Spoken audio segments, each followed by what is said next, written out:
America के sir Donald Trump ने अपने social media platform truth social पर एक अहम बयान जारी करते हुए कहा है कि आज एक ईरानी परचम वाला कार्गो जहाज जिसका नाम टुस्का बताया जा रहा है, अमेरिकी नेवी नाकेबंदी को पार करने की कोशिश कर रहा था। उन्होंने अपने पोस्ट में दावा किया है कि तकरीबन 900 फीट लंबा और बेहद बड़ा ये जहाज जो वजन में एक एयरक्राफ्ट कैरियर के बराबर बताया जा रहा है, जब अमेरिकी नेवी की नाकेबंदी के करीब पहुंचा तो सिचुएशन उनके लिहाज से सही नहीं रही। ट्रंप ने दावा किया है कि अमेरिकी नेवी ने खलीज ओमान में टुस्का को इंटरसेप्ट किया है और उन्हें रोकने के लिए कहा। वहीं ईरान ने रुकने से इनकार कर दिया, इसलिए हमारी नेवी ने ईरान के जहाज के इंजन में एक सुराख करके उसे रोककर कब्जे में ले लिया।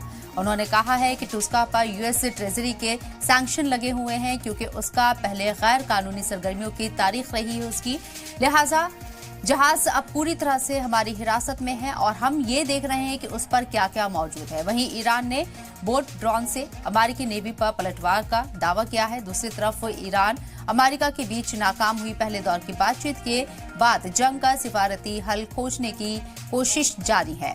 इसी बीच ईरानी वजारत खारजा ने अमन मुज़ाकरात को लेकर बड़ी जानकारी भी दी है। ईरानी वजारत खारजा के तर्जुमान ने बताया है कि हमने पाकिस्तान को अपना 10 नुकाती तजवीज़ सौंप दी है और इसके साथ ही ईरान ने अमेरिका पर सिफारती बातचीत को लेकर संजीदा न होने और सीज़फायर की खिलाफ वर्जी का भी इल्जाम लगाया। इससे पहले ईरानी वज़ीर खारजा ने इस्लामाबाद पीस टॉक में शामिल होने से इनकार कर दिया था। अब सवाल ये है कि आखिर कौन कर रहा है मुज़ाकरात से किनारा, और क्या ईरान की 10 तजवीज़ मानेगा अमेरिका, और क्या यूएस के कब्जे में ईरान का जहाज आने के बाद मिडिल ईस्ट में फिर जंग छिड़ने वाली है। ये कई बड़े सवाल हैं जिनका जवाब हम ढूंढने की कोशिश करेंगे। इस मौजू पर बात करने के लिए जो खास मेहमान मेरे साथ चर्चा में शामिल हो रहे हैं उनका तारुफ आपसे कराना चाहूंगी। कैप्टन अनिल गौर साहब डिफेंस एक्सपर्ट हमारे साथ मौजूद हैं। इसके साथ ही राम श्रीवास्तव साहब इंटरनेशनल अफेयर्स एक्सपर्ट हमारे साथ मौजूद हैं। आप दोनों का इस्तकबाल है। सबसे पहले कैप्टन अनिल गौर साहब आपके पास में आना चाहूंगी। ये कई अहम सवाल हैं जो सबके जहन में है, उसका आंसर भी हम तलाश करने की कोशिश करेंगे इस आधे घंटे में। चाहूंगी आपको क्या लगता है कि ये जो एक जहाज अमेरिका ने कब्जे में लिया है ईरान का, ईरान जो अमन मुज़ाकरात हो रही है उसमें वाकई में शामिल होगा या फिर और ज्यादा गुस्से में रहेगा?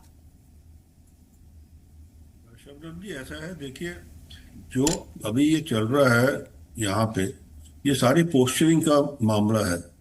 ईरान पोस्चरिंग कर रहा है कि वो कोशिश कर रहा है कि अमेरिका से कुछ कंसेशन ले ले, क्योंकि एक दो बातें हैं जो वो बिल्कुल मानने को तैयार नहीं है। और अमेरिका अपनी 3 बातों को छोड़ के वो कहता है जी हम बाकी चीज़ें सारी कुछ मान लेंगे, पर ये 3 बातें जो है उसके ऊपर हम बिल्कुल नहीं हिलेंगे।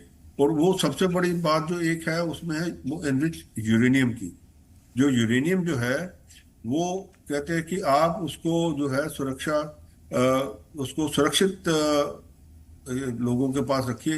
रशिया रखना चाहता है रशिया रख ले, अमेरिका के हवाले रखना चाहता है अमेरिका को रख ले, या आईईए के सुपुर्द करना है आपने उसके सुपुर्द कर लिए, पर आपके पास नहीं रहेगा। दूसरा ये है कि उसका बड़ा क्लियर मामला है कि स्ट्रेट ऑफ हॉर्मुज़ जो है वो खुला रहेगा, क्योंकि वो इंटरनेशनल वाटरवे है, उसके अंदर कोई भी किसी तरीके प्रकार की भी कोई भी पाबंदी नहीं होती। और कोई भी जैसे वो फिरौती कर रहा था ईरान कि $2 मिलियन लेके हर शिप को भेजने के लिए, वो भी नहीं करेगा। तो और तीसरा जो है वो उसके अंदर एक बड़ी क्लियर बात है उनकी कि भाई आप जो है ये जो 3 आपके जो हैं जो क्या कहते हैं प्रॉक्सीज जो हैं वो हमास, हिजबुल्ला और हुती, इनको भी आप अब बंद कर देंगे। ये किसी भी देश के ऊपर और किसी भी जगह आप ये टेररिज्म का जो जाल है जो इसको बंद करके आप ये इसको फैलाएंगे नहीं। ये 3 बातें जो है इसके ऊपर अमेरिका बिल्कुल टस से मस नहीं होना चाहता। बाकी बातें हैं कि उसके एसेट्स देने हैं, खोलने हैं, वो देना है, वो देने को तैयार है। और बाकी जो उसने कहा है कि कुछ और बातें हैं बीच की, जो 10 पॉइंट के अंदर बड़ी चीजें लिखी हैं उसने, वो कहता है सब कुछ दे देंगे। पर ये 3 जो चीजें हैं, अब ईरान कहता है कि अगर हम न्यूक्लियर देंगे ही नहीं, जो एनरिच्ड यूरेनियम है हमारा, हम वो देंगे ही नहीं, क्योंकि हमने वो उसको रखा हुआ है, हम सुरक्षित है, हम बॉम्ब नहीं बना रहे, हम बार बार आपको कह रहे हैं। पर अभी भी जो है रिपोर्ट जो है वो ये है कि जो एनरिच यूरेनियम है उसका कोई पता नहीं कि ईरान उसको एनरिच फर्दर कर रहा है कि नहीं कर रहा है, क्योंकि फैसिलिटी सारी अंडरग्राउंड है और ऐसी जगह बनाई है उन्होंने कि वो आईईए की जब इंस्पेक्शन भी हुई तब भी नहीं दिखाया था उस। तो ये बात अब उसी को ईरान के ऊपर जोर लगाने के लिए अमेरिका ने कहा कि हम स्ट्रेट ऑफ हॉर्मुज के ऊपर पूरा एक ब्लॉकेड कर देंगे, ताकि कोई शिप भी जो है ईरान के पोर्ट में नहीं जाएगा, जिससे कि ईरान वहां पे जो है अब उस हमारे जो कहने के मुताबिक फिर ये जो चीजें हैं 3-4 पॉइंट जो है इसके ऊपर आएगा। पर ईरान फिर वो कहता है नहीं, मैं तो नहीं मानता। अब एक स्टेलमेट सा हो गया है। अब आप देखिए ईरान, और जिस हिसाब से आज ये शिप के ऊपर अमेरिका ने जो किया है, ईरान ने ड्रोन भी कुछ फायर किए, पता लगा है हमें कि ड्रोन वगैरह जो है अमेरिकन शिप्स के ऊपर फायर किए। अमेरिकन शिप्स थोड़ा पीछे हो गए हैं क्योंकि ड्रोन की रेंज से बाहर होने के लिए। तो ये भी एक बहुत बड़ा एक कारण है कि वहां का जो माहौल है वो ऐसा बन गया है कि दुनिया के अंदर जो है अब अमेरिका और ईरान की लड़ाई तो एक तरफ है, पर दुनिया जो है वो एक रैंसम पे हो गई है। क्योंकि देखिए 70% जो तेल है वो उसका वो हमारे पास ही आता है, एशियन कंट्रीज के पास आता है, और ये यूरोपियन यूनियन के पास जाता है। ना अमेरिका लेता है इसको, ना बाकी चीन के पास जाता है। तो ये जो चीज है ये दुनिया के लिए जो है एक संकट बनता जा रहा है।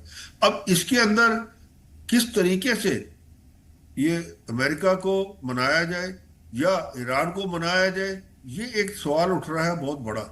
हम्म। एक चीज जो है अभी जो कुछ एक्सपर्ट्स का मानना है, एक बड़ी एक थ्योरी निकल के आ रही है, वो ये है कि अमेरिका जो है ये जो स्ट्रेट ऑफ हॉर्मुज बंद करता है, यहाँ से तेल बंद होता है, इसमें अमेरिका को ही फायदा है। क्यों? क्योंकि अमेरिका का जो एक बोलबाला था वो पेट्रो डॉलर वाला जो कमजोर हो रहा था, क्योंकि बाकी ये तेल जो है सारा वो दूसरे अपनी करेंसी में बेचना शुरू कर रहे थे। तो वो जो है अब फिर वो बोलबाला फिर खड़ा हो गया, क्योंकि अब आपको तेल अगर लेना है अमेरिका से लेना पड़ेगा, वेनेजुला का तेल आएगा वो डॉलर्स में आएगा। आपको जो ईरान से तेल आएगा वहां से तो सारा बंद हो गया। अब रह कहाँ से गया? या कनाडा से आ गया या आपके पास आएगा यहाँ से वेनेजुला से। तो ये जो है ये अमेरिका के जो है ये तो डॉलर्स में ट्रेड होगा। तो अमेरिका का जो एक पेट्रो डॉलर का जो एक कमजोरी हो रही थी वो भी ठीक हो रही है। तो ट्रम्प भी चाहते हैं कि ये जी जितना प्रोलॉन्ग हो जाए वो अमेरिका के लिए बेनिफिशियल है। और बिल्कुल। रशिया चाहता है एक और चीज, रशिया चाहता है कि अगर ये बंद रहेगा तो रशिया को भी फायदा है। क्यों? क्योंकि अब जो यूरोपियन कंट्रीज हैं वो रशिया की तरफ जाएंगे पक्का, क्योंकि हम्म। अब जितना ये एम्बार्गो लगाया हुआ है अमेरिका ने वो टूट जाएगा, क्योंकि एक लिमिट होती है कि अपनी इकोनॉमी को कितना डिस्टेबलाइज करें। ठीक। तो वहां से सस्ता रशियन उनको मिल रहा है तेल और गैस, तो अमेरिकन तेल क्यों लेंगे वो, ये बात। बिल्कुल। अभी जब लेबनान के साथ खबर आई थी कि अमेरिका ने सीज फायर का ऐलान कर दिया है, तो ईरान ने भी यहाँ पर जो वादे किए थे उसको पूरा करते हुए बताया कि वो हॉर्मुज स्ट्रेट खोल रहा है जब तक सीज फायर रहेगा। ये प्राइम शर्त रखी गई थी ईरान के जरिए भी और अमेरिका के सामने। मेरा सवाल यहाँ पर राम श्रीवास्तव साहब, इंटरनेशनल अफेयर्स एक्सपर्ट हमारे साथ मौजूद हैं, आपसे करना चाहूंगी। आज ही की खबर है कि फील्ड मार्शल आसिम मुनीर ने ट्रंप से बातचीत की है, दोनों के बीच बातचीत हुई फोन पर, और आसिम मुनीर ने कन्विंस करने की कोशिश की कि अगर ईरान में हॉर्मुज के आसपास जो आपने नाकेबंदी कर रखी है समुद्र में, जब तक आप उसे नहीं हटाएंगे ईरान बातचीत की टेबल पर नहीं आएगा। ट्रंप कहते हैं कि ठीक है, हम देखते हैं हम क्या कर सकते हैं। पॉजिटिव एक साइन माना जाए? देखिए पॉजिटिव तो है, लेकिन अमेरिका की इच्छा क्या है, अमेरिका क्या चाहता है? अमेरिका अंततः गत्वा वो ईरान के तेल पर अपना सामर्थ्य जानना चाहता है, बिल्कुल जैसे कि उसने वेनेजुएला के तेल को हथिया लिया है। और ये संभव नहीं है। क्यों? कि वेनेजुएला जो कंट्री था वो बहुत कमजोर था, उसके आगे ईरान बहुत मजबूत है निश्चित रूप से। लेकिन मुल्ला मुनीर जो रोल प्ले कर रहे हैं वो अपनी ड्यूटी निभा रहे हैं। पर अब ट्रंप ने ये कहा है कि हम देखते हैं हम क्या कर सकते हैं। क्या करेंगे? उनको उनके ब्लैकेट को हटाना पड़ेगा जो उन्होंने लगा रखा है अनावश्यक रूप से, और अपनी जिद पर अड़े हुए हैं और फिर दोष दे रहे हैं कि जैसे ही ये सीज फायर की डेडलाइन खत्म हो जाएगी फिर हमला कर देंगे। हमला अगर ये करेंगे ईरान पर तो ईरान क्या करेगा? उनके मित्र देशों पर हमला करेगा और जहां जहां अमेरिकन बेसेस जमा करेगा। तो ईरान को कमजोर नहीं समझना चाहिए और अमेरिका को भी कमजोर नहीं समझना चाहिए। और यही एक कारण है कि दोनों जब अपनी जिद पर अड़े हुए हैं तो मानवता के हित में जिस तरह से नाटो के देश इस पूरे झमेले से दूर हो गए हैं और विशेषकर इटली की जो प्रधानमंत्री है मेलोनी, उनके प्रति जिस तरह से ट्रंप ने बोला है, कागज का शेर बोला है, डरपोक बोला है, मुझे बहुत उम्मीद थी, लेकिन उन्होंने अपने आप को अलग कर लिया है। और तो और पोप ने जब युद्ध बंद करने का बोला था अमेरिका के लिए, तो उनसे भी भिड़ गए वो और उल्टी सीधी बातें करने लगे, उनका अपमान किया। इससे ये पता लगता है कि अगर कोई व्यक्ति जो डिक्टेटरशिप के बीच जिसमें हो, अपनी जिद पर अड़ा हो, ताकत के घमंड में आकर वो इस तरह के फैसले लेता रहता है। ये बात तो अपनी जगह सही है। ईरान ने कोई अमेरिका पर हमला नहीं किया। हमला किसने किया? अमेरिका ने किया। किसके उस कहने पर किया? इजराइल के कहने पर। इजराइल ने तो अपना मकसद पूरा कर लिया। उसने जो साउथ लेबनान का एरिया है उसको साफ करके अपने साम्राज्य में मिला लिया, अपने राज्य में मिला लिया, डिक्लेयर भी कर दिया। अब वो खाली करने वाला थोड़ी है, ना किसी में ताकत है कि इजराइल को खाली कराए। उसने अपना एरिया बना दिया, जैसे गोलन हाइट में बढ़ा दिया था, और उसको अपने देश में शामिल कर लिया। लेबनान की हालत वो कर दी जो सीरिया की हालत थी। अब जो प्रॉक्सीज हैं, हिजबुल्लाह हैं, आपके हमास हैं, हूतीज हैं, इनको किसने पाला पोसा है? ईरान ने पाला है। क्यों पाला है? वो शिया और सुन्नी की लड़ाई, जो जिन्न सो रहा था शिया और सुन्नी का, उसको जगा दिया है। किसने जगा दिया? अमेरिका और इजराइल ने। किस लिए? जिससे मुस्लिम वर्ल्ड आपस में लड़कर ही कमजोर हो जाए। लेकिन ये कोई मानवता के हित में अच्छी चीज नहीं है। लड़ाई कहीं भी हो, किसी भी प्रकार की हो, किसी के बीच में भी हो, उसमें नाश और इसमें परेशानी किसकी होती है? सभी की होती है। विस्थापितों की संख्या बढ़ती है। गाजा का ही उदाहरण ले लीजिए, 72,000 लोग मर गए, 1.5-2 लाख लोग घायल पड़े हुए, इलाज नहीं मिल रहा है। सफर कौन करता है? महिलाएं करती हैं, छोटे छोटे बच्चे करते हैं, और नवयुवक करते हैं, जिन्होंने अभी अपना भविष्य बनाना भी नहीं सीखा था। ईरान की खबर नहीं आ रही है। वो एक क्लोज डोर है, कंपाउंड है, वहां वास्तव में कितने मर गए हैं? इंफ्रास्ट्रक्चर तो दिख रहा है, लेकिन ईरान की तैयारी काफी लंबे समय से थी। और यही एक कारण है कि चाइनीज उपकरणों का उपयोग करके, ड्रिलिंग मशीनों का उपयोग करके पिछले कई दशक से ईरान जो है पहाड़ों को चीर चीर कर उसमें सुरंगें बना रहा था, और वहां अपने सब हथियार, रॉकेट और उसने एम्यूनेशन पूरा रख रखा है। अमेरिका के पास सुप्रीमेसी एयर की है, लेकिन जमीन की तो नहीं है। अभी जमीनी सेना अमेरिका की 50,000 वहां पर मौजूद है, पर हिम्मत है उनकी उतरने की? बिल्कुल नहीं, क्योंकि गुरिल्ला युद्ध में ईरान के जो लड़ाके हैं उनका मुकाबला आज दुनिया में कोई नहीं कर सकता।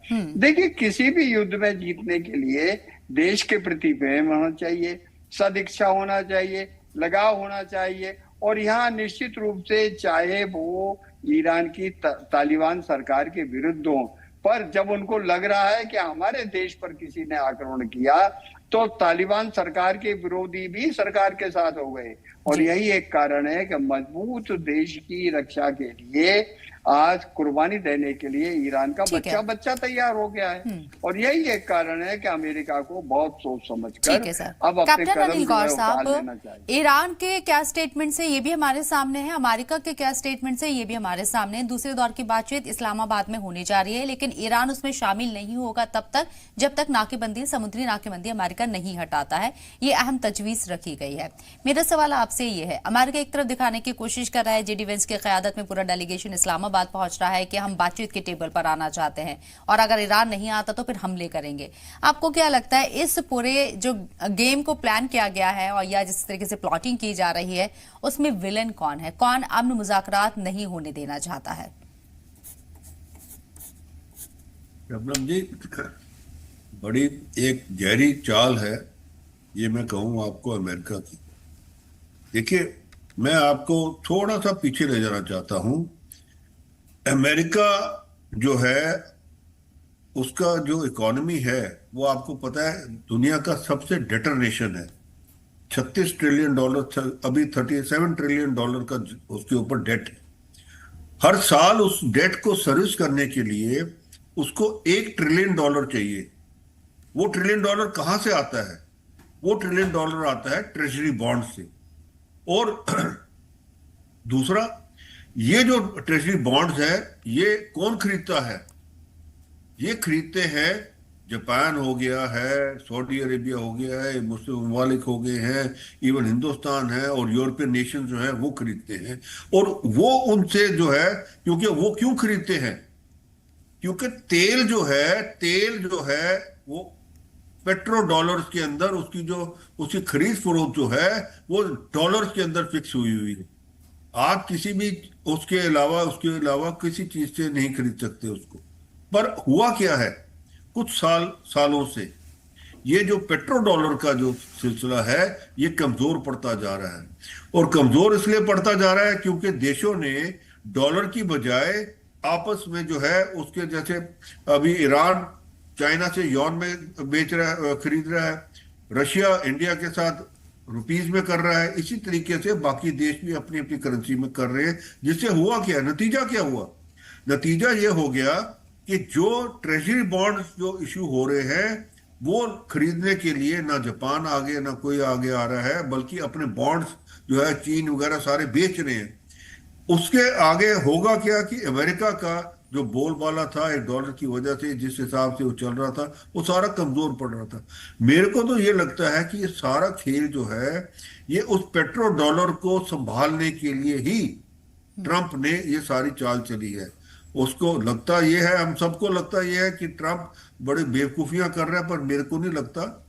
वो अमेरिका के लिए बिल्कुल सही कर रहा है। आप देखिए, उसने वेनेजुएला का मुद्रों को उठा लिया, सारा वेनेजुएला तेल जो है वो सारा अपने कब्जे में कर लिया, जिससे कि अब जो तेल खरीदना है वो वेनेजुएला भी चाइना को यॉन में बेच रहा था, अब उसको डॉलर में बेचना पड़ेगा। अब जब डॉलर की फिर मांग पड़ेगी तो सबको फिर नेचुरल ट्रेजरी बॉन्ड खरीदने ही पड़ेंगे। ट्रेजरी बॉन्ड खरीदेंगे, अमेरिका की जो डेट इकोनॉमी है वो चलती रहेगी। तो ये एक, मेरे को लग रहा है एक पूरा कैलकुलेटेड गेम है डोनाल्ड ट्रंप की। और ये जो स्ट्रेट ऑफ हॉर्मुज के ऊपर ब्लॉकेड करना भी उसी संदर्भ में है, क्योंकि अमेरिका तेल लेता नहीं है वहां से, उसको कोई फर्क नहीं पड़ना। पर बाकी जो देश लेते हैं वहां से तेल, अब वो क्या करेंगे? तेल कहां से आएगा? वो आएगा वेनेजुएला से आएगा, या अमेरिका से आएगा, कनाडा से आएगा, वहां उसके लिए डॉलर चाहिए आपको। तो फिर डॉलर का बोलबाला फिर वहीं आ गया, आपको ट्रेजरी बॉन्ड फिर खरीदने पड़ेंगे। और ये सारी की सारी जो चीज है, ये अमेरिकन इकोनॉमी जो है उसको पुशअप करने के लिए है। ये मेरे को सारा दिख रहा है। पता नहीं अब मैं ठीक हूं या गलत हूं, ये टाइम ही बताएगा। और ये जो चीज है, ट्रंप इसको डिले करते जाएंगे। ट्रंप नहीं चाहते कि ये स्ट्रेट ऑफ हॉर्मुज जो है खुल जाए। ट्रंप नहीं चाहते कि ये यहाँ पे जो है जो तेल की मूवमेंट जो है उसी तरीके से चलती रहे, क्योंकि उनको पता है कि अगर ये सारा कुछ हो गया तो उसका नतीजा जो है अमेरिका के लिए बड़ा घातक होगा। वही बात आ जाएगी कि ट्रेजरी बॉन्ड जो उसके बिकने हैं वो नहीं बिकेंगे, तो जिसके नहीं बिकने की वजह से इंटरेस्ट रेट बढ़ेगा, इन्फ्लेशन बढ़ेगी अमेरिका के अंदर, और अमेरिका की हालत बहुत पतली होने वाली है।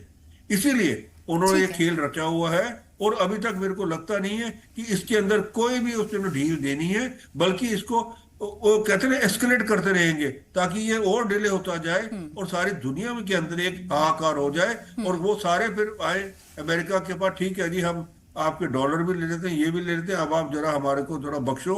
वो फिर कहेगा ठीक है, आप इस यहाँ से जंग ले की आड़ में लीजिए। अमेरिका अपना बिजनेस एक सेफ पैसेज देख रहा है, आप इस तरफ इशारा करना चाहते हैं। मेरा सवाल यहाँ पर राम श्रीवास्तव साहब आपसे है।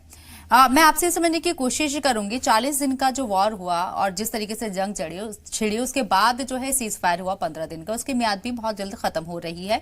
कल उसकी डेडलाइन है और फिर परसों से अमेरिका बड़े हमले करेगा ईरान के ऊपर, ऐसा ट्रंप कह रहे हैं। अगर ये पीस जो है, ये जो टॉक होने जा रही है, अमन मुज़ाकरात, अगर ये एक टेबल पर नहीं आते और कोई यहाँ पर रिजल्ट नहीं आता है, तो क्या वाकई में आपको लगता है कि अमेरिका वापस उस जंग के मैदान में जाएगा? नुकसान क्योंकि अमेरिका को बहुत हुआ है, ईरान को भी हुआ है, लेकिन अमेरिका को मुक्ति खानी पड़ी है। जब कभी भी युद्ध होता है, वार होती है, तो दोनों पार्टीज को नुकसान होता है। लेकिन अमेरिका का जो बैकग्राउंड है, उसका जो पोटेंशियल है, उसका जो क्षमता है, वो दुनिया में आज सबसे अधिक युद्ध की क्षमता उसके पास है। दिन रात 24 घंटे उसके यहाँ जो है फैक्ट्रियां काम करती रहती हैं। और वो तो शुद्ध व्यापारिक आदमी है। फैक्ट्रियां जितनी भी हथियार बनाने वाली प्राइवेट कंपनीज हैं और सरकार उनसे खरीदती है, और अमेरिका अपनी जेब से कोई पैसा खर्च नहीं कर रहा। वो कौन सा खर्च कर रहा है कि वहां पर अरब के देशों की रक्षा करने के लिए, कुवैत की रक्षा करने के लिए उसने 300 मिसाइल दागी। 300 मिसाइल की कीमत कितनी हुई? वो कुवैत से वसूल करेगा, सऊदी अरब से वसूल करेगा, कतर से वसूल करेगा। तो वहां तो वो अपना व्यापार कर रहा है, युद्ध करने में उसको उतना नुकसान नहीं है। हाँ, अगर एक बम अमेरिका में पड़ जाता तो वो तिलमिला जाता, जैसे द्वितीय महायुद्ध में हुआ था। उसमें क्या हुआ था? उस समय पर्ल हार्बर पर जैसे ही जापान ने अटैक किया, अमेरिका तिलमिला गया और सीधा उसने एटम बम हिरोशिमा नागासाकी पर फोड़ दिया। तो अमेरिका, कहीं भी दुनिया में युद्ध हो, अमेरिका इतना सुरक्षित है, उसके किसी भी नगर में कोई भी बम का या युद्ध का असर नहीं होता है। लेकिन ये एक नया खतरा अमेरिका को हो गया कि अगर ICBM ईरान ने अमेरिका की तरफ छोड़ दिए तो निश्चित रूप से ये एक बहुत ही विध्वंसकारी स्थिति हो जाएगी जो दुनिया ने अभी तक कभी नहीं देखी है। हाँ, ये अवश्य है कि वर्तमान स्थिति में मानवता के हित में ये सीज फायर होना जरूरी है स्थायी रूप से, लेकिन वो होगी या नहीं होगी इसके बारे में अभी प्रश्न चिन्ह है। क्यों? जिद पर ईरान भी अड़ा है, अमेरिका तो अड़ा है। अमेरिका का ये कहना है कि ईरान सहमत हो गया है अपने यूरेनियम के भंडार को उसे सौंपने के लिए। ईरान ने उसको बिल्कुल मना कर दिया, झूठ है।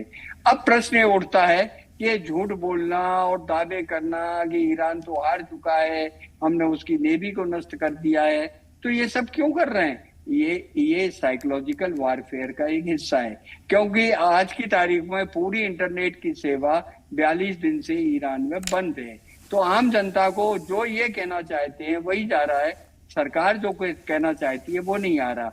और यही एक कारण है कि वहां पर कंफ्यूजन पैदा हो और लोग जो हैं अमेरिका के पक्ष में आ जाएं। इसके लिए वो अपना प्रचार कर रहे हैं कि स्वशासन होगा, डेमोक्रेसी होगा, तालिबानी सरकार से मुक्ति होगी, मैदान में आ जाओ। रजा पहलवी का बेटा भी अपनी कोशिश कर रहा है और वो अपने आप को प्रोजेक्ट करने की कोशिश कर रहा है। ये सब सेकेंडरी बात है। प्राइमरी बात तो ये है कि क्या 2 दिन के बाद स्थिति क्या होगी। अगर वार्तालाप खत्म होती है तो मुझे ऐसा लगता है कि अमेरिका जो सीज फायर है उसकी सीमा और बढ़ा देगा। 8 दिन बढ़ा दे या 4 दिन बढ़ा दे, इनको सोचने का समय देगा।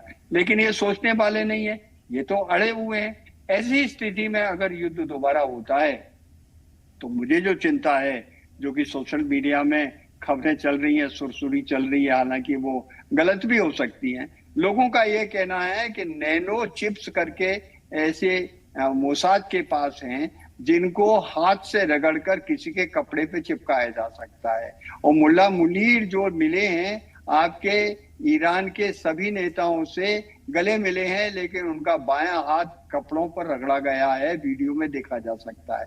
तो क्या उन्होंने नैनो चिप्स जो GPS लोकेशन से लाइव डिटेक्शन करती हैं कौन आदमी कहाँ है, वो अगर मोसाद के कहने से मुल्ला मुनीर उनको लगाए आए हैं, तो आप ये मान के चलिए युद्ध अगर खत्म नहीं होगा और ये समझौता नहीं होगा, और अगर इस्राइल ने और अमेरिका ने अगर हमला किया तो इस बार जैसे अली खोमनाई चले गए थे, उनके कमांडर चले गए थे, दूसरे बड़े नेता चले गए थे, जिन से भी मुल्ला मुनीर मिले हैं उन सबका खात्मा हो सकता है। इस संभावना को नहीं टाला जा सकता। क्यों? नैनो चिप्स जो होती हैं वो ऐसी होती हैं जिनसे आदमी का लाइव लोकेशन डिटेक्ट हो जाता है। हालांकि ईश्वर ना करे आप ऐसी संभावना जता रहे हैं, जैसे कि खबरें सोशल मीडिया में चल रही हैं, आपने इनका हवाला दिया, लेकिन जिस तरीके के जो अभी हालात नजर आ रहे हैं, ईरान एक कदम अमेरिका से आगे चल रहा है। 40 दिन के वॉरफेयर में हमने ये तस्वीर देखी है। हो सकता है कि ईरान इससे वाकिफ हो और उसकी कोई इनसाइड स्टोरी हो और उसकी कोई तैयारी हो जो अभी हाइड करके रखी है उसने, कुछ भी हो सकता है। बहरहाल सबकी निगाहें इस पीस टॉक के ऊपर है। क्या ईरान इसमें शामिल होगा, ये देखना होगा। बहुत बहुत शुक्रिया आप लोगों का हमारे साथ जुड़ने के लिए, अपना कीमती वक्त देने के लिए।